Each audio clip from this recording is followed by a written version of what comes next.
Hey guys, it's Clarissa with That Doll Movie Show, and happy 2018! And now I wanted to start the year off right, so I thought, what better choice than Paul Thomas Anderson's Phantom Thread? Ah, good old Paul Thomas Anderson, my man, my dude, my guy. I will defend him with my life because I think he is truly one of the most exciting directors we have working at the moment, just because his work is always consistently surprising, but always stays true to his personal voice. He can go from Boogie Nights to The Master to Phantom Thread, and all those films seem to exist in completely different universes, and yet they're still distinctly Paul Thomas Anderson movies, and I think it's because he's developed this very specific tone that is a combination of something funny, something kind of sinister, and something sad all at the same time. An example that always pops into my head is from Boogie Nights, where he goes into the house for the drug deal and it's on the very edge of everything going wrong, and Jesse's Girl is playing and the camera just pauses on Mark Wahlberg's face and it just sits there for a very long time, and you see the whole rainbow of emotions pass over his face. It's the ludicrousness of the situation, it's the fear that he might die at any moment, and also the realization that his entire life so far has been kind of a joke, and so that's pretty depressing. And I don't know, I always talk about that shot. It's one of my favorite shots in all of cinema, and to me it just really encompasses who Paul Thomas Anderson is as a director, which is why I almost wanted to use that scene as an entry point for Phantom Thread, because on the one hand it does feel like such a weird, jarring, original film, but on the other hand it's kind of business as usual for him as a director. I think the real trick with this film is that it's trying to convince you that it's a lush, romantic period film, and it's set in the 1950s in London, and Daniel Day-Lewis plays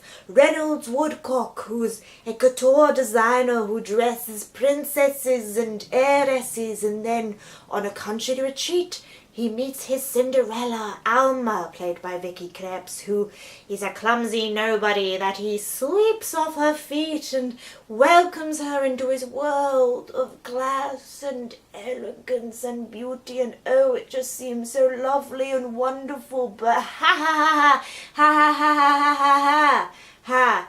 Joke's on you, it's a Paul Thomas Anderson film.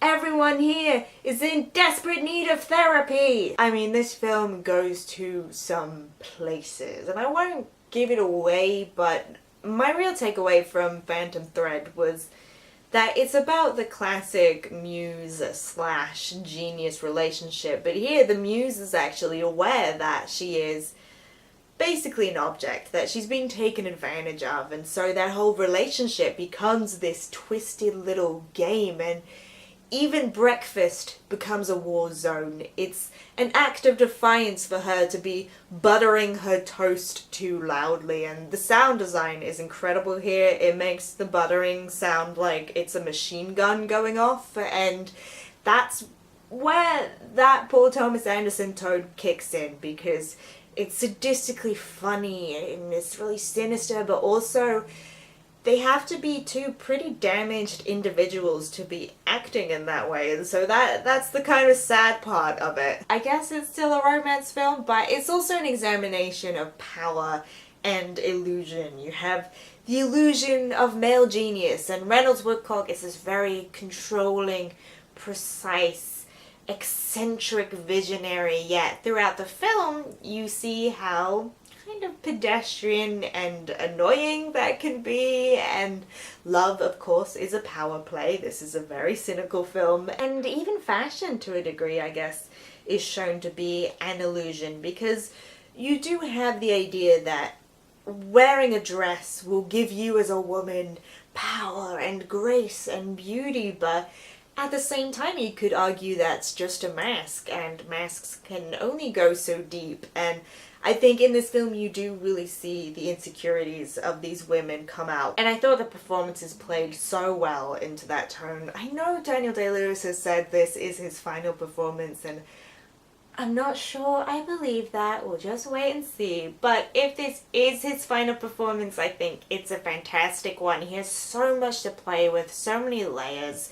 because he's having to be both the dominant and the submissive in this relationship. And I'm talking more in a non-sexual way, I guess. But Vicky Krieps as well gets to do that, the same thing, and I think she did a fantastic job of it. And Leslie Manville, who plays Reynolds' sister, I thought was great because she's there to just kind of complicate their dynamic a little bit, and it's almost like this triangle of power plays, and they just catch each other's eyes every once in a while, and there's a little twinkle there, which is, you know, like a little secret, a little tiny communication. So yeah, good old Phantom Thread, and I really hate ranking things. I'm very bad at it, so I really don't know yet where I'd put Phantom Thread in the entire Paul Thomas Anderson filmography, but I did think it was fantastic. I really loved it. But if you've had a chance to see Phantom Thread, I would love to know what you guys thought. You can let me know down